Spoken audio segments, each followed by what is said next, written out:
من أمام خيمة استقبال الأسير رائد المغرب الذي تنسم قبع الحرية بعد 9 سنوات ونصف في سجون الاحتلال النازي.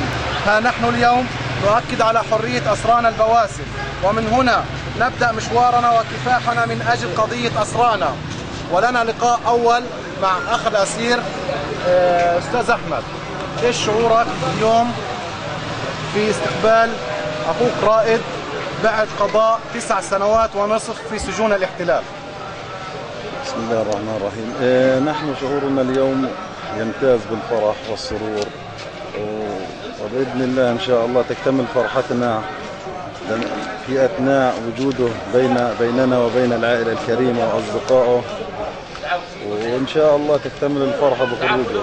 بس هناك نقطة أحب أنوه إلها، إنه إدارة السجن جيش الاحتلال يعني النازي فحب يعكر فرحتنا ويعكر فرحة الأسير نفسه. فمن يومين بلغوا إنه عملية ذهابك لغزة صعبة حتكون، أنت بلغ أهلك حتكون بعد للضفة الغربية.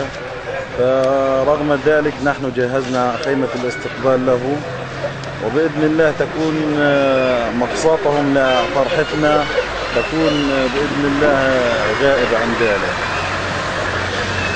أخ رائد، إيش تمنياتك بعد خروج الأسير رائد من سجون الاحتلال بعد قضاء مدة 9 سنوات ونصف لباقي المساجين والأسرى داخل السجون؟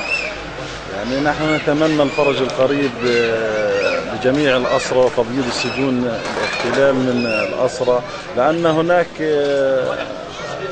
يذوقون والويلات في سجون الاحتلال. ونتمنى القريب الإفراج العاجل لجميع الأسرى، ونشد على أيدي المقاومة في أسر الجنود لتبييض السجون الإسرائيلية.